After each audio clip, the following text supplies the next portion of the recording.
Hello students, आज हम fluid mechanics के नेक्स्ट चैप्टर के बारे में बात करेंगे। वो है introduction to oil power hydraulics and pneumatics.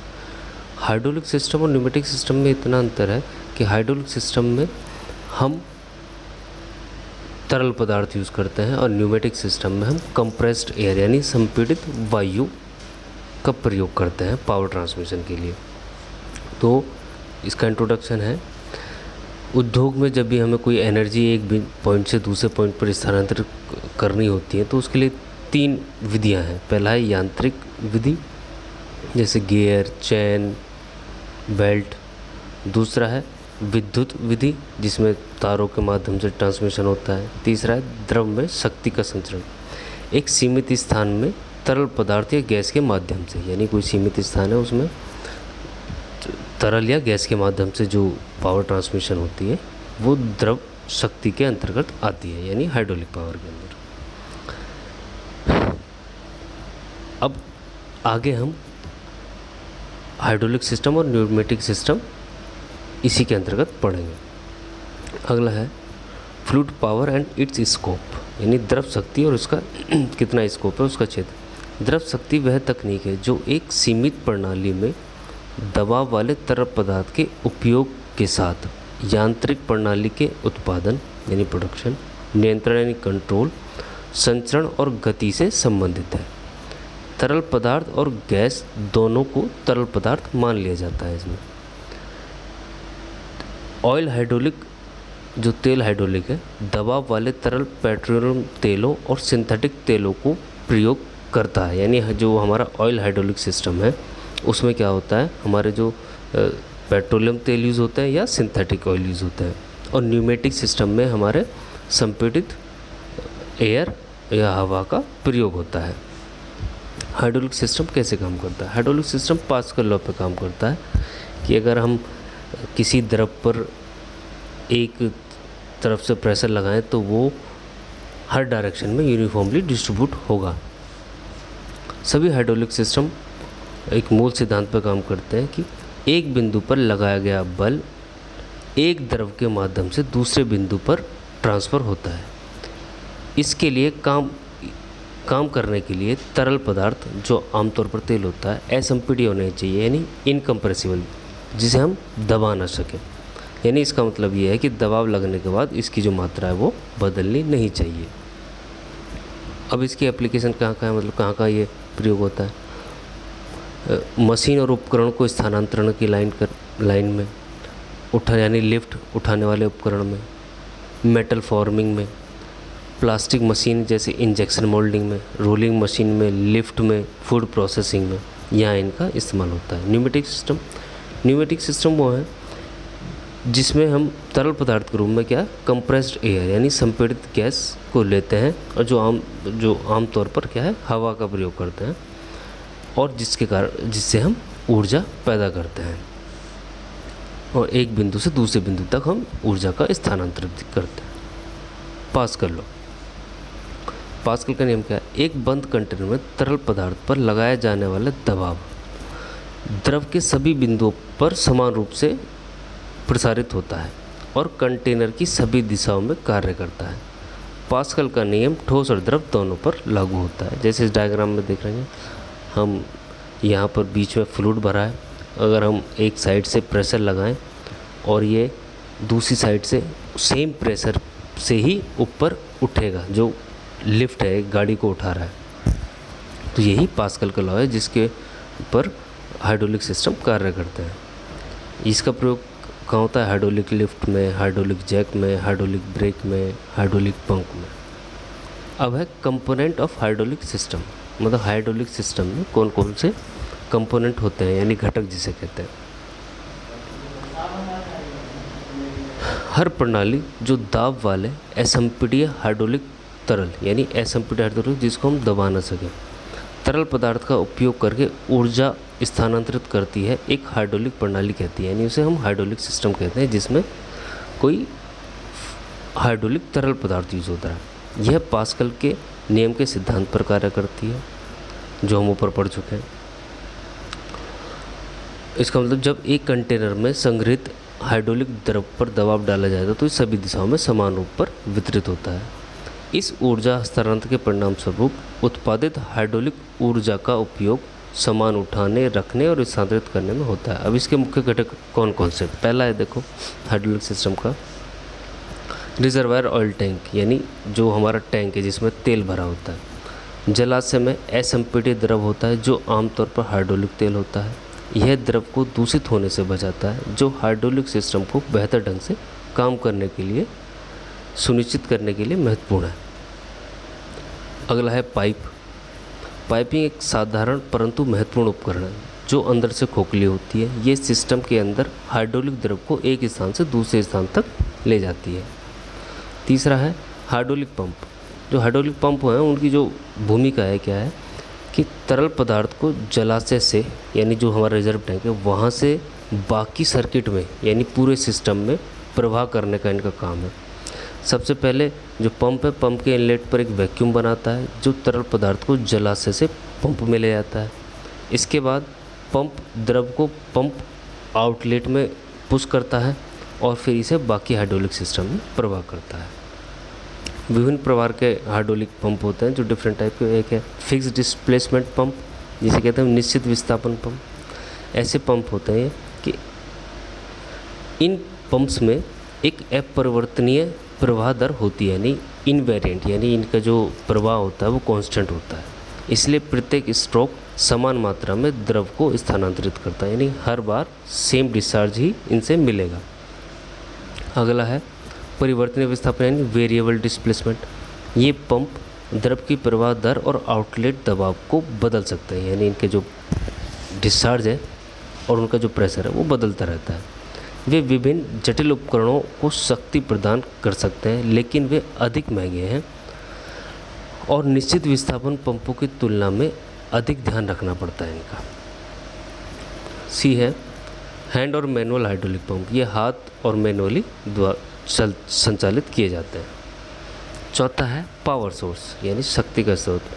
Pump के यांत्रिक तत्व यानी मैकेनिकल एलिमेंट को काम करने के लिए एक विद्युत मोटर की आवश्यकता है, यानी पंप को चलाने के लिए हमें बाहरी सोर्स की आवश्यकता है, तो हमें क्या कहते हैं एक इलेक्ट्रिक मोटर लगाते हैं तो जिससे पंप चलता है।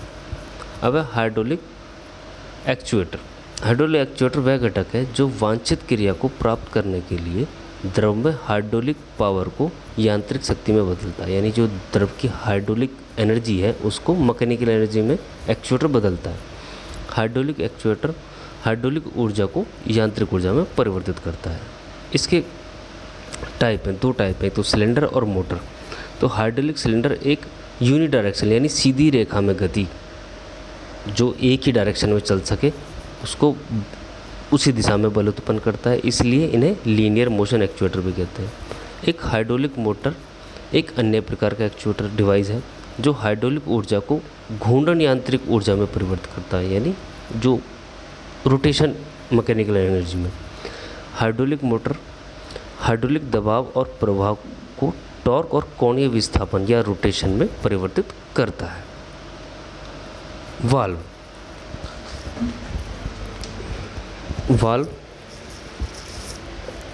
सर्किट के माध्यम से चलने वाले द्रव के दबाव, प्रवाह की दर और दिशा को नियंत्रित करते हैं।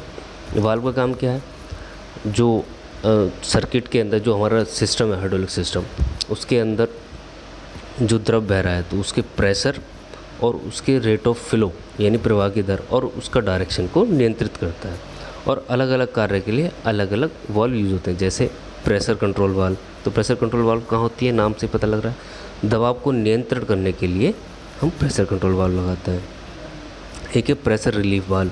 प्रेशर रिलीफ वाल्व वहाँ होती है जहाँ प्रेशर मैक्सिमम लिमिट पर पहुँच गया और हमें वहाँ से प्रेशर रिलीव करना है, तो वो वहाँ प्रेशर रिलीफ वाल्व यूज़ करते हैं।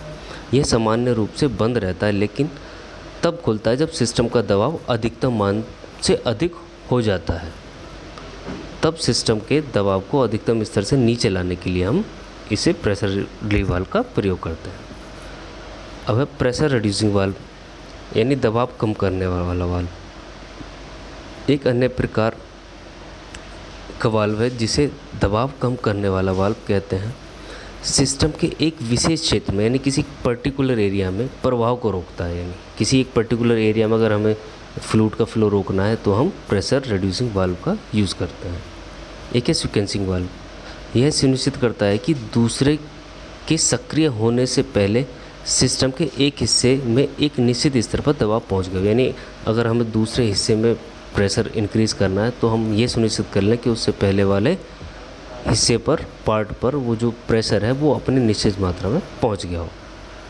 अब है काउंटर बैलेंस वाल्व। लोड पर नियंत्रण खोने से रोकने के लिए रिटर्न लाइन में बैक प्रेशर बनाने के लिए काउंटर बैलेंस वाल्व का उपयोग किया जाता है।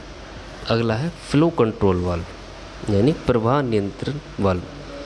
नाम से पता चल रहा है कि यह फ्लो को कंट्रोल, यानी उसकी जो दर है बहने की फ्लूइड के पाइप में, उसको प्रभावित करेगा। जिस पर द्रव पूरे सिस्टम में बहता है, मतलब जहाँ द्रव पूरे सिस्टम में बहता है, यह हाइड्रोलिक द्रव के प्रवाह के प्रवेश के व्यास को कम करता है या बढ़ा कर प्राप्त किया जाता है। जो हमारी प्रवाह वाल्व है, फेल होने के बाद हाइड्रोलिक सिस्टम नियंत्रण से बाहर हो जाता है। यानी हमारी अगर फ्लो कंट्रोल वाल्व फेल होगी तो हमारा पूरा हाइड्रोलिक सिस्टम फेल हो जाएगा। अब है डायरेक्शन कंट्रोल वाल्व, इसे दिशा नियंत्रण वाल्व भी कहते हैं। दिशा नियंत्रण वाल्व हाइड्रोलिक द्रव के प्रवाह की दिशा को रोकता है या शुरू करता है या उसकी दिशा बदलता है। इसमें सबसे सरल जो वाल्व है वो चेक वाल्व होती है और हाइड्रोलिक द्रव को एक दिशा में बहने देता है जबकि दूसरी दिशा में द्रव को अवरुद्ध कर देता है। एक स्पूल प्रकार वाल्व यानी a spool type valve control the direction of flow but not limited to one direction, यानी एक स्पूल प्रकार का वाल्व प्रवाह की दिशा को नियंत्रित करता है लेकिन एक ही दिशा में सीमित नहीं है। नेक्स्ट है फिल्टर। इस फिल्टर का क्या काम है कि फिल्टर हाइड्रोलिक सिस्टम को दूषित होने से बचाता है। यह सुनिश्चित करने के लिए आवश्यक है कि सिस्टम प्रभावी ढंग से और सुरक्षित रूप से काम करे। फिल्टर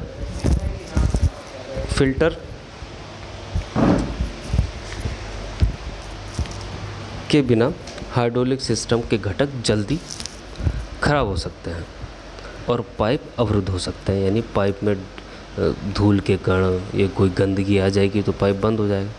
जब हाइड्रोलिक तरल पदार्थ दूषित होते हैं तो हाइड्रोलिक सिस्टम क्षतिग्रस्त हो सकते हैं और रुकावट के कारण खराब हो सकते हैं। दूषित पदार्थों को हटाने के लिए उन्हें निष्पादन की आवश्यकता होती है, यानी उन्हें हटाने की आवश्यकता होती है। फिल्टर के वर्गीकरण, मतलब फिल्टर के 3 प्रकार के होते हैं: जलाशय फिल्टर, लाइन फिल्टर और ऑफलाइन फिल्टर।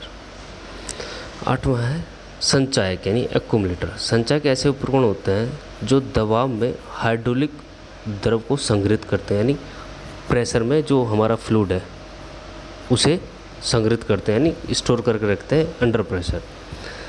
दबाव में हाइड्रोलिक द्रव का भंडारण बाद में उपयोग के लिए ऊर्जा के भंडारण का एक तरीका है, यानी हमें उसके बाद इससे ऊर्जा लेने में आसानी होगी। जो हमारे संचायक हैं उनका जो हम अनुप्रयोग करते हैं, पंप प्रवाह, जो पंप के द्वारा प्रवाह होता है उसको आसानी से पूरा करने के लिए हम एक्यूमुलेटर का प्रयोग करते हैं। इसके कुछ टाइप हैं, जैसे weight loaded accumulator, spring loaded, gas charged, piston type, bladder type और डायाफ्राम टाइप। ये 8 हमारे कंपोनेंट थे। अब है हमारा नेक्स्ट हेडिंग हाइड्रोलिक सील या पैकिंग। वह घटक जो द्रव को अवांछित दिशा में गति करने से रोकता है, सील या पैकिंग कहलाता है। उस घटक के रूप में भी परिभाषित किया जाता है जो 2 तरल पदार्थों को अलग करता है, यानी 2 तरल पदार्थों को अलग कर देता है, उसे हम सील कहते हैं। इसके जो कार्य क्या है, हाइड्रोलिक तरल पदार्थ को एक बंद कक्ष में सील करने के लिए, दबाव बनाए रखने के लिए, सीएस सिस्टम में प्रवेश करने से जो गंदगी, पानी, प्रदूषण इनको रोकता है, 2 तरल पदार्थों को अलग करने में। सरल शब्दों में कहें, एक सील आंतरिक या बाहरी रिसाव को रोकता है। सील की लागत एक छोटा अंश है लेकिन प्रणाली की दक्षता काफ़ी निर्भर करते हैं इसके ऊपर।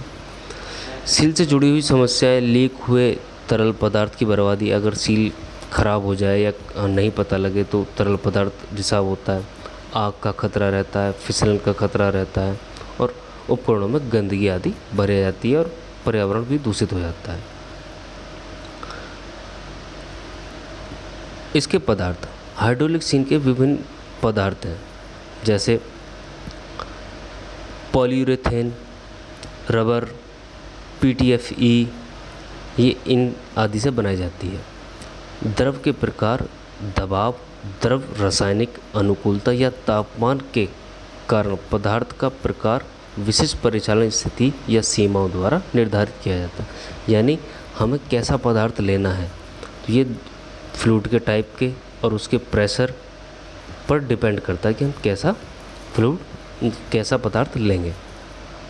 टाइप्स ऑफ हाइड्रोलिक सील, एक होता है स्टैटिक और एक होता है डायनेमिक, यानी कि एक स्थिर और गतिशील। यानी एक तो जो गति कर रहे हैं पार्ट उनमें यूज़ होती है और एक जो स्थिर है पार्ट उनमें यूज़ होती है। हाइड्रोलिक सील के दो प्रमुख वर्गीकरण हैं, एक है गतिशील और स्टैटिक। सापेक्ष गति करने वाले भाग के बीच गतिशील सील है उसका उपयोग होता है, जैसे पिस्टन सील, रॉड सील। इसी तरह स्थिर सील का उपयोग वहाँ होता है जहाँ दो भागों के बीच गति की आवश्यकता नहीं होती, जैसे बोल्ट को कसकर दबाव डाला जाता है, जैसे हम बोल्ट कसते हैं तो उस पर दबाव डाला जाता है, तो वहाँ हम स्टैटिक सील का प्रयोग करते हैं। हाइड्रोलिक कपलिंग, इसे हम फ्लूइड कपलिंग भी कहते हैं और हिंदी में द्रव युग्म। हाइड्रोलिक कपलिंग को फ्लूइड कपलिंग भी कहते हैं। यह एक हाइड्रोडायनेमिक उपकरण है जिसका उपयोग संचरण द्रव के उपयोग से घूर्ण शक्ति को एक शाफ्ट से दूसरे में स्थानांतरित करने के लिए किया जाता है। यानी हम एक शाफ्ट से दूसरे शाफ्ट पर पावर ट्रांसमिशन करेंगे घूर्ण द्वारा, यानी रोटेशन द्वारा। और किसके रोटेशन के द्वारा? फ्लूइड के रोटेशन के द्वारा। इसका उपयोग ज़्यादातर ऑटोमेटिव ट्रांसमिशन में, मरीन प्रोपल्सन में ज़्यादा होता है। इसमें एक ड्राइवर होता है, एक ड्रिवन होना होता है, यानी चालक और चलित। चालक और चलित के बीच में कोई संपर्क नहीं होता क्योंकि बीच में फ्लूइड भरा होता है, और जो शक्ति का जो ट्रांसमिशन होता है वो फ्लूइड के माध्यम से होता है। यांत्रिक पृथक्करण के कारण, यानी ये मैकेनिकली सेपरेट है, यानी एक दूसरे से मिले हुए नहीं हैं। जो चालक है और जो संचालित मशीन है उनके बीच एक द्रव युग्म दो अलग अलग त्वरण के मान प्राप्त करने में सक्षम होते हैं, यानी इनमें दो अलग अलग एक्सेलेरेशन हो जाते हैं। चालक का जो एक्सेलेरेशन है वो ज़्यादा होगा और चलित मशीन का जो एक्सेलेरेशन है वो कम होगा। ये जो हाइड्रोलिक हमारी जो कपलिंग है ज़्यादातर बड़ी मशीनों की जिन मशीनों का इनर्शिया ज़्यादा होता है वहाँ पर यूज़ होती है।